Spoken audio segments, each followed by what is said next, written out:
However, we'll practice some of the cranial nerve stuff after this, okay? All right, so I gelled my hands, knock, knock. Hi, how are you? Good. Had to think about it. It's debatable. My name's Courtney. I'm going to be your nurse today. Can you tell me your name and your date of birth? Robert Hidalgo, Okay, July 2894. Okay, matches our records here. I'm going to be doing a neurological exam on you, so I'm going to be asking you some questions, looking at your pupils. I'll have you do some different tests to make sure that you are neurologically intact. Okay? All right. Any questions for me before we get started? No.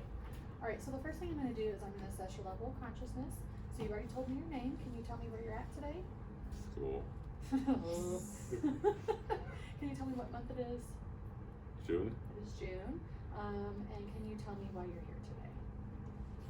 For a checkup. Okay.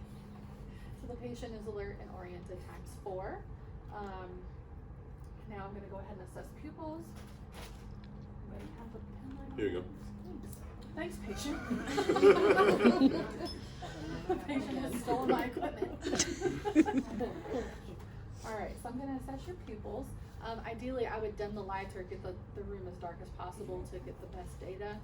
So what I'm going to have you do, Robert, is I'm just going to have you focus on a distant point. Let's say that sign that says bed number 11, just focus there. You're going to see a bright light come up from the side, so just keep focusing forward, okay?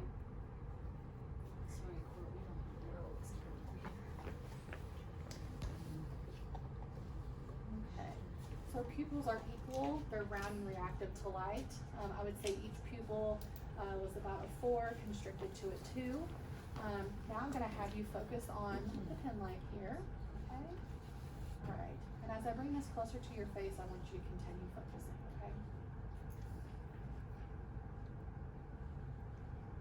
Okay, so I noticed that his pupils converged and each of the pupils constricted, so that would be reactive and accommodating, so you could document PERLA. So pupils are equal, round, reactive to light, and accommodation, okay?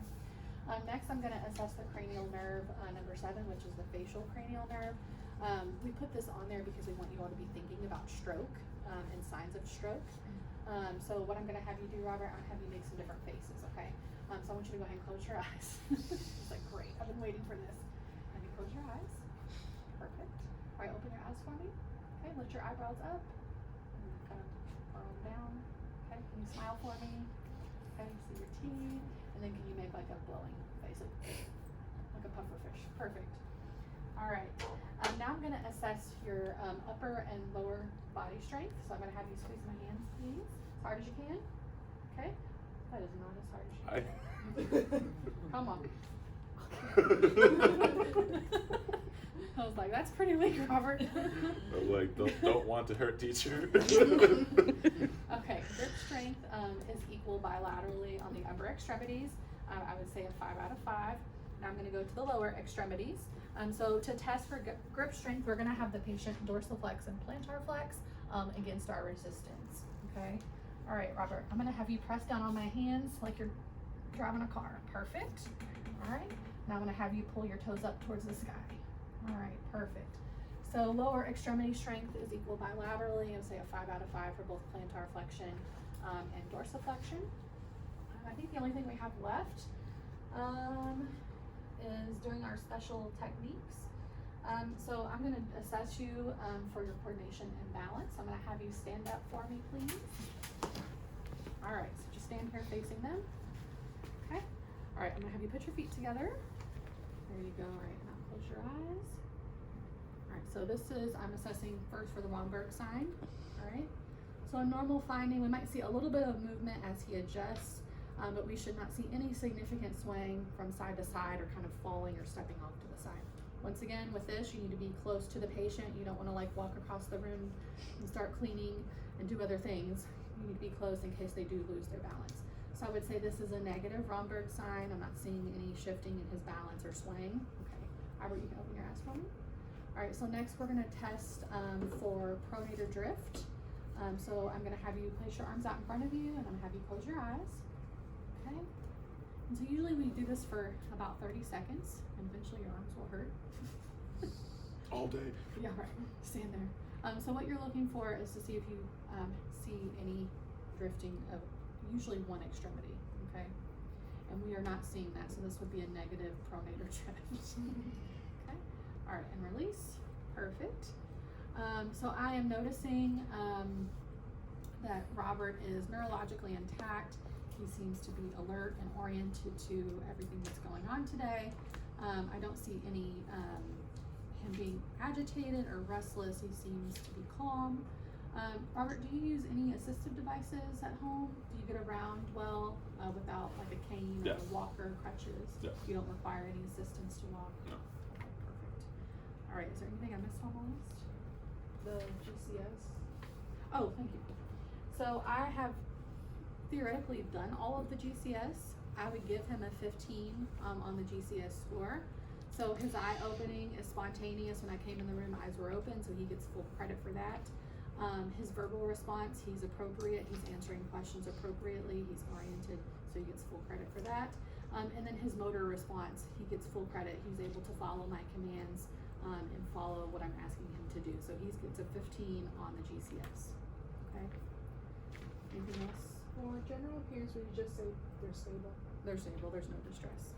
What about The reason, hang on just a second. The reason we put that at the beginning of all of these is because we want you to note that if you go in to do an assessment and you note distress, you probably shouldn't go on with what you're doing unless it's pertinent to why they're in distress. So it's important for you to, obviously none of us are in distress, but it's important for you to pick up on that. If they are in acute distress, like your musculoskeletal assessment, it doesn't matter, okay? And we're worried that your SATs are 82% and you're cyanotic. Does that make sense? Okay, yes. For the coma scale, so under like best motor response, obviously like obeys commands, but what is meant by localized pain and withdrawals? I know we talked about flexion and extension, but So you're not gonna experience that here. right. Okay, so they get full credit, if they can follow verbal commands, they can move, okay? With localizing of pain, typically, okay, Robert, sit down. Alright, so typically if I were to produce a pain, he could tell me like, oh, you're applying no bed pressure to my right hand. Okay. Withdraw, so withdraw from that, okay, that's withdrawal, and then the next two are the decorticate and the decerebrate. Okay. Yeah. I'll be honest with you, I don't know that I've ever given anybody points for the localization of pain. I feel like that one I've never, it's like you're oriented and you respond, or then it's withdrawal. Right. Okay. What about your experience? I agree. Okay, anything else, any other questions? Can you state one more time, like how you would just say that everything went well, so patient is neurologically intact? Yeah, patient is neurologically intact, and honestly, you're gonna say these things as you go through. So the patient was alert and oriented ×4. We demonstrated PERLA. There's no, he's not irritable, he's not agitated, he seems calm. And then at the beginning we said, no acute distress, so I was able to move on with the assessment. And the rest of it you're gonna just verbalize as you kind of go through the assessment. Okay? Once again, I feel like this is one of the easier assessments to do. Very streamlined. Okay, thanks, Rob.